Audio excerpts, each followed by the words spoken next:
حضور پاک صلی اللہ علیہ وسلم نے بعض مقامات پہ بعض لوگوں کے لیے، بعض اعمال کے لیے، بعض گناہوں کے لیے فرمایا کہ یہ ایسے کام کرنے والے لوگ ہیں، یہ ایسے ایسے کام ہیں، ان کاموں کا مرتکب ہم میں سے نہیں، ہماری ملت میں سے نہیں۔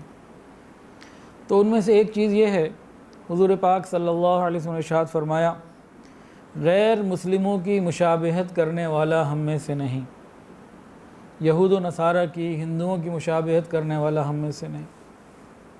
من تشبہ بقوم فہو منہم، جو جس کے ساتھ مشابہت اختیار کرے گا قیامت کے دن انہی کے ساتھ ہوگا۔ ہم دیکھیں ہمارے شادی بیاہ میں، ہمارے رسم و رواج میں، ہمارے باقی طور طریقوں میں، لباس میں، خوشیوں میں، غمیوں میں، ہم کس کے طریقے پر ہیں؟ اگر حضور پاک صلی اللہ علیہ وسلم کے مبارک طریقے پر ہیں تو انشاءاللہ قیامت کے دن نبی علیہ السلام کے ساتھ کھڑے ہوں گے، اور اگر خدا نخواستہ ہمارے دل تو اہل بیت کے ساتھ تڑپتے ہوں اور ہماری زندگیاں ان کے خلاف ہوں، بہت شرمندگی کی بات ہوگی، قیامت کے دن رسوائی ہوگی۔ ابھی کربلا کے موقع کے واقعہ کربلا کے جو بیانات ہوئے تو اس میں ایک عجیب بات آئی تھی، اس دن بیان میں بھی ذکر کی تھی گزشتہ اسی اتوار کو، کہ امام حسین رضی اللہ تعالی عنہ جب یہ کوفہ کے لیے جا رہے تھے تو راستے میں ایک شاعر تھا جو اہل بیت کا عاشق تھا، اس سے ملاقات ہوئی۔ اس سے پوچھا کہ بھئی اہل کوفہ عراق کی کیا حالت ہے؟ تو اس نے کہا آپ نے ایک اچھے واقف حال سے بات پوچھی، یعنی میں بتا سکتا ہوں۔ اور اس نے یہ کہا کہ اہل کوفہ کے دل آپ کے ساتھ دھڑکتے ہیں لیکن تلواریں دوسروں کے ساتھ ہیں۔ درہم و دینار، مال اور اسٹیٹس، ان چیزوں کا چکر ہے، تو دل آپ کے ساتھ ہیں لیکن ان کے عمل اور ان کی تلواریں دوسروں کے، غیروں کے ساتھ۔ ہمارا معاملہ بھی یہی ہے، مدینہ میں ہم سب مرنا چاہتے ہیں لیکن اس کی زندگی کوئی نہیں۔ ہم سب چاہتے ہیں ہمارا ملک ریاست مدینہ بنے، لیکن ریاست مدینہ کا جو گھر تھا وہ ہم اپنا گھر ویسا نہیں بنانا چاہتے۔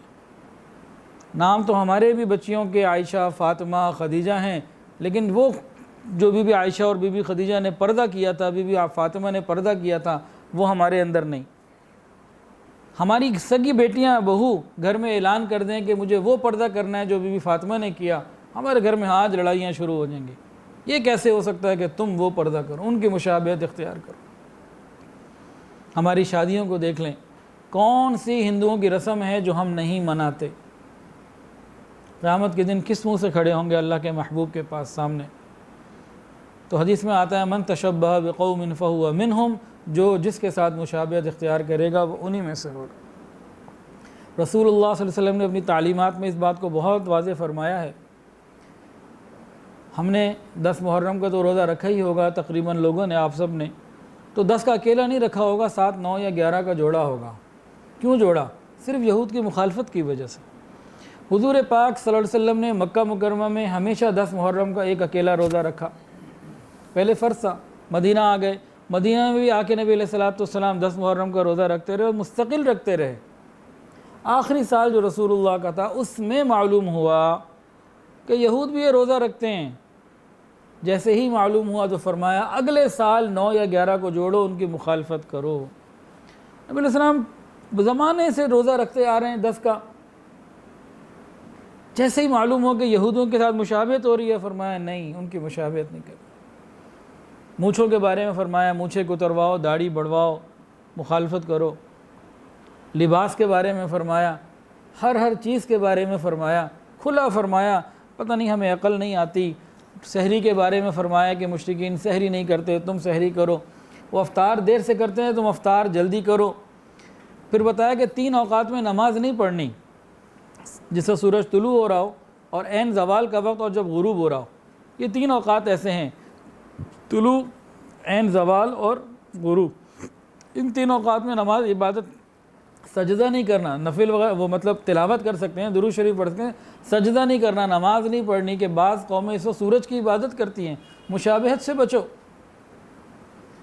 اتنی لاؤڈ اینڈ کلیئر ہمارے پاس چیزیں موجود ہیں، اس کے باوجود ہمارے طور طریقے ہندوانہ رہیں، یہود و نصارہ کے رہیں۔ بتائیں قیامت کے دن حضور پاک صلی اللہ علیہ وسلم کو کیا منہ دکھائیں گے؟ مرنا تو بہر ہے نا۔ اللہ تعالی ہمیں ان باتوں کی سمجھ عطا فرمائے۔ تو تو اپنے لباس کے اندر، دنوں کے منانے کے اندر کہتے ہیں جی ہم نے فلاں دن منا لیا، برتھ ڈے منا لیا، یہ دن منا لیا تو کیا ہو گیا؟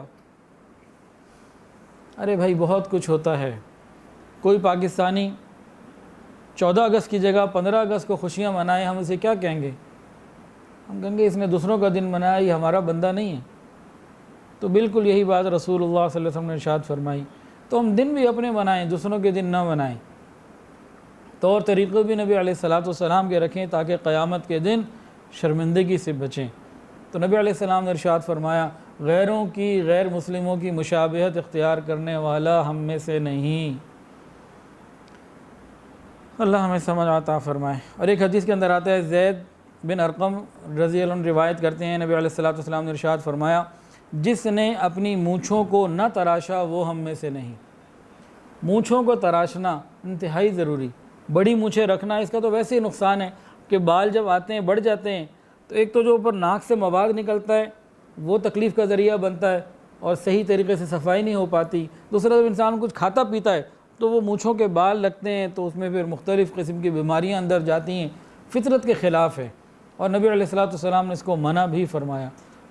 تو مونچھوں کو ترشوانا، صاف کرنا یہ رسول اللہ صلی اللہ علیہ وسلم کی سنت ہے، اور صرف ایک عام سنت ہی نہیں بلکہ فرما دیا کہ مونچھوں کو نہ جس نے نہیں تراشا وہ ہم میں سے نہیں۔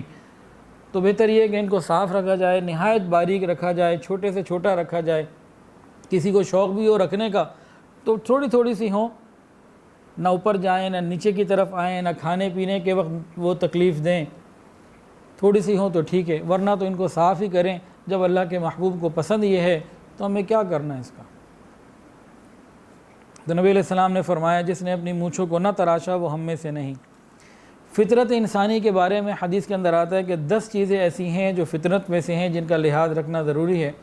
ان میں سے ایک ہے مونچھوں کو تراشنا، دوسرا داڑھی کو بڑھانا، تیسرا مسواک کرنا، چوتھا ناک کو پانی کے ذریعے صاف کرنا، پانچواں ناخن کاٹنا، چھٹا انگلیوں کے پورے اور جوڑ کو دھونا، یہ درمیان کی جو جگہیں ان کو صاف کرنا، اور اگلا ہے بغل کے بالوں کو صاف کرنا، زیر ناف بال صاف کرنا، پانی کے ساتھ استنجا کرنا، اور 10واں لکھتے ہیں کہ غالباً وہ کلی کرنا۔ یہ ساری چیزیں فطرت کے عین مطابق ہیں اور صفائی سے اور ہائیجینک لائف سٹائل یہی ہے۔ کافروں کا لائف سٹائل ہائیجینک نہیں، رسول اللہ صلی اللہ علیہ وسلم نے جو لائف سٹائل دیا یہ ہائیجینک ہے، اور یہ ابراہیم علیہ السلام کے زمانے سے یہ چیزیں چلتی چلی آ رہی ہیں، اور یہ اس ملت ابراہیمی کے شعائر میں سے ہے۔ ہر قوم اور ملت کی کچھ نشانیاں ہوتی ہیں، یہ 10 چیزیں مسلمانوں کی نشانیاں ہیں۔ ان 10 چیزوں کے اوپر مسلمان پابندی سے عمل کرنے والا ہو تو ساری دنیا سے ویسے یہ ممتاز ہو جاتا ہے، اور اگر مسلمان ان 10 چیزوں پر عمل نہ کرے تو پھر یہ قیامت کے دن شرمندگی کی بات ہوگی۔ نبی علیہ الصلوۃ والسلام نے ارشاد فرمایا مشرکوں کی مخالفت کرو، داڑھی کو بڑھاؤ، مونچھوں کو کٹاؤ۔ اللہ اکبر۔ ابو امامہ سے روایت ہے، وہ فرماتے ہیں کہ ہم نے پوچھا اے اللہ کے رسول، یہود و نصارہ داڑھیوں کو کاٹتے اور مونچھوں کو بڑھاتے ہیں، فرمایا کہ تم مونچھوں کو کاٹو اور داڑھی کو بڑھاؤ، یہود و نصارہ کی مخالفت کرو۔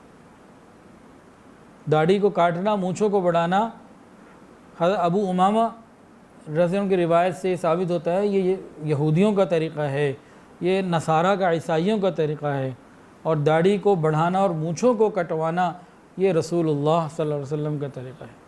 مجھے بتائیں اس کائنات میں سب سے خوبصورت اور حسین چہرہ کس کا تھا؟ حضرت یوسف علیہ السلام کا تھا یا حضور پاک صلی اللہ علیہ وسلم کا تھا؟ حضور پاک صلی اللہ علیہ وسلم کا تھا نا۔ نبی علیہ السلام کے باریک چہرے پہ تو داڑھی پوری تھی اور آپ مجھے ترشواتے تھے۔ تو کائنات کا سب سے حسین چہرہ یہ حضور پاک صلی اللہ علیہ وسلم کا ہے، اور وہ داڑھی والا ہے۔ ہمیں چاہیے کہ ہم مکمل داڑھی رکھیں، یہ جو چھوٹی ہوتی ہے نا یہ بھی بس کیا بولیں پوری کرنی چاہیے۔ یہ بات بھی بہت توجہ کے ساتھ سن لیجئے۔ حضور پاک صلی اللہ علیہ وسلم کا مبارک ارشاد ہے مردوں کی مشابہت کرنے والی عورتیں اور عورتوں کی مشابہت کرنے والے مرد ہم میں سے نہیں۔ وہ مرد جو عورتوں کی مشابہت اختیار کرے کردار میں، گفتار میں، بول چال میں، لباس میں، انداز میں، اطوار میں، فرمایا ہم میں سے نہیں۔ اسی طرح وہ عورتیں جو مردوں کی مشابہت اختیار کریں انہی چیزوں میں، لباس میں، طور طریقوں میں، تو رسول اللہ صلی اللہ علیہ وسلم نے فرمایا یہ ہم میں سے نہیں۔ اور آج یہ چیز کتنی بڑھتی چلی جا رہی ہے، مردوں کے لباس عورتوں تک، عورتوں کے لباس مردوں تک پہنچے ہوئے ہیں، اور اس کو فیشن سمجھا جا رہا ہے۔ یقیناً یہ فیشن تو ہوگا، اس سے ہم انکار نہیں کرتے، لیکن ایسا نہ ہو کہ اس فیشن کے کرتے کرتے ہم حضور پاک صلی اللہ علیہ وسلم کی امت میں سے نام کٹوا بیٹھیں۔